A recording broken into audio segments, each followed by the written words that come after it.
Okay, so we have our stitch markers placed. This is going to depend on whatever size bag you're making. It's all going to differ, but it's all the same.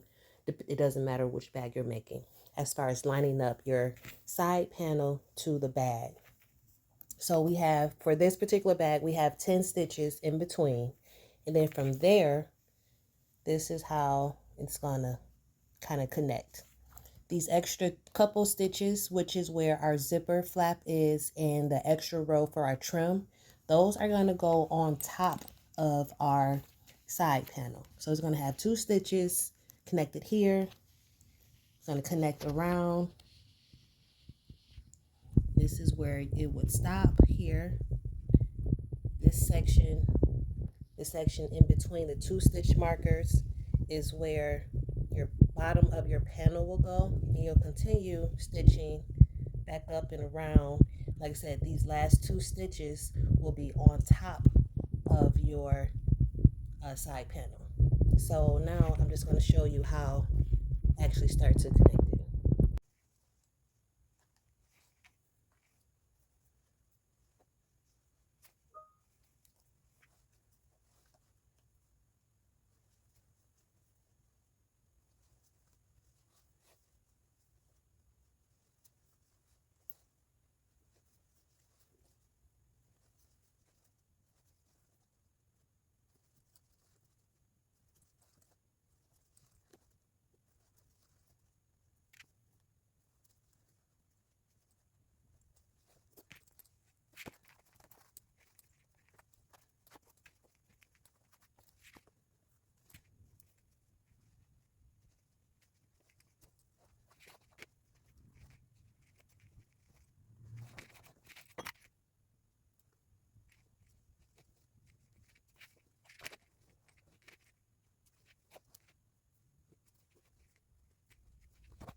Okay, so we have our first side panel on. This is probably the hardest part, and also, like, as you go, you have to shape it. So now that we have it kind of shaped into our bag, the second side will be a lot easier. So I'm not going to do that on camera because it's really hard trying to do that and film at the same time. But you did see the first panel. You got the first panel, you can do the second panel. And I'm going to come back when it's time to attach the last 2 stitches to the top of the panel, like so.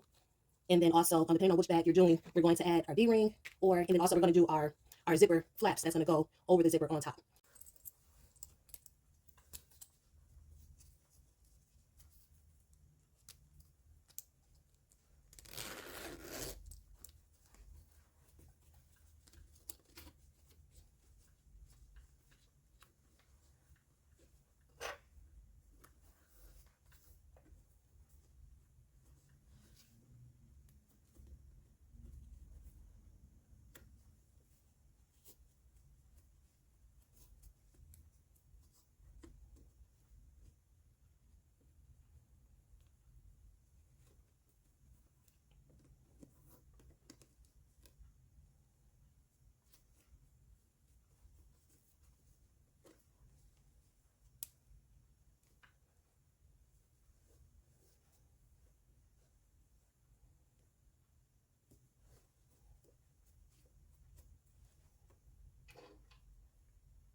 Okay, so I have just connected the top part, and this is where I started. So I'm just going to connect this with a slip stitch.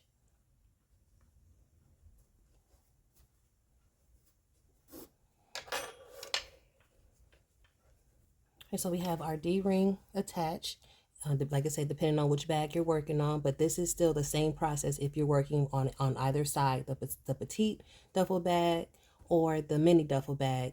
The petite does include the addition of the D-ring, the mini duffel bag does not. But either way, this is the same process of how you will close the top when you attach the two stitches that was for the zipper pull in your trim. That's what that looks like.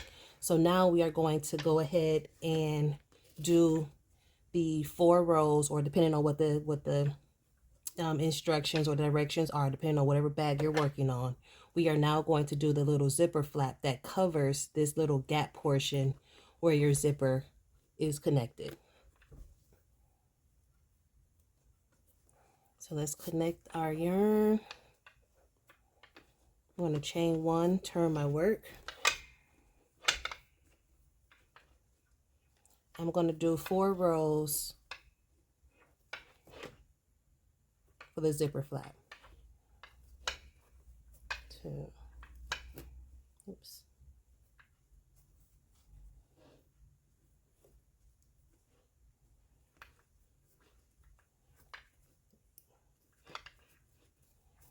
And also the amount of stitches also depends on which bag you're working on. In this case, I think this is just 5 stitches.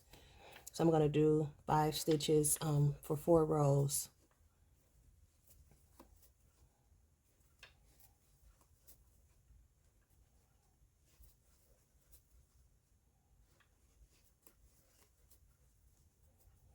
And at the end, I'm just chaining 1, turning my work until I do a total of 4 rows.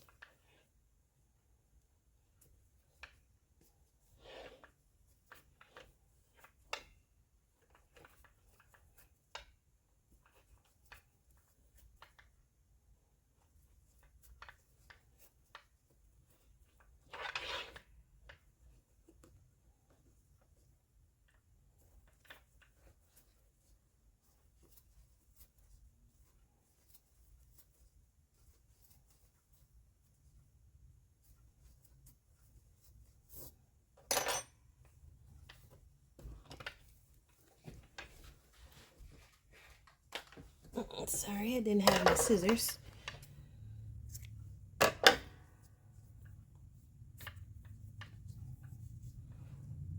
Okay, so this is the part that covers your zipper right on top. So once we're done with everything, we're going to glue this down, so that way when they pull on the zipper, when they open up the zipper, it won't go all the way to where the zipper disconnects. So this is the zipper stop. So now we're going to do the exact same thing for the other side. But this side should be a lot easier now that we actually have a shape and everything else. And also, I'm going to like stitch, because if the zipper is too long, I'm going to stitch the zipper to where I need it to stop and then cut off the excess. I did not have the exact size for this bag, so I'm just using what I have and it'll be just fine. But anywho, I'm going to do the other side and I will be back. Okay, so we have our zipper folds here, zipper flaps. So now what we're going to do, I closed the zipper. Now what we want to do is just fold this over and we're going to glue this down. I am not gluing in the section where the zipper is. I'm just gluing right on the sides here. Okay.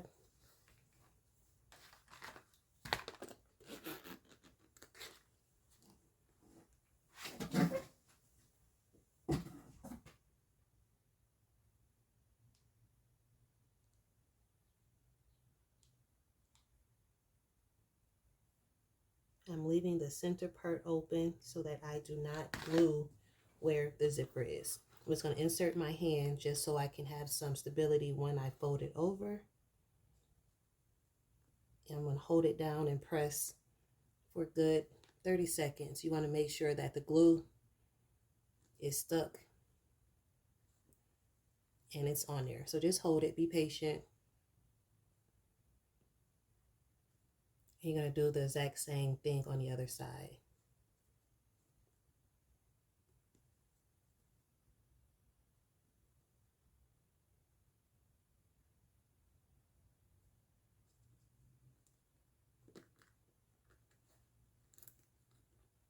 Make sure your zipper is not inside of here when you're doing this part. I'm just going to close this up just a little bit, just so I can have it sandwiched enough.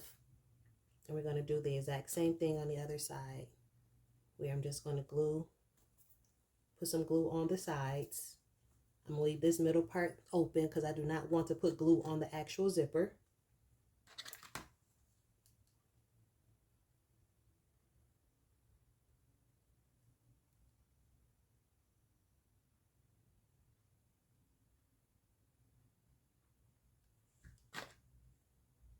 Take your time with this. You don't want it to be messy.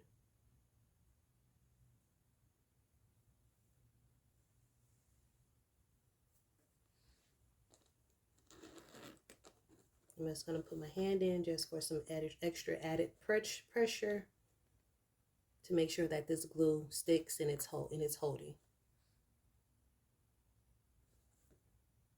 And these flaps are optional. I just like it because it hides the gap of where you attach the zipper. So this part is completely optional, but I think it gives a nice little touch to it, and it's multifunctional because it hid the little gap.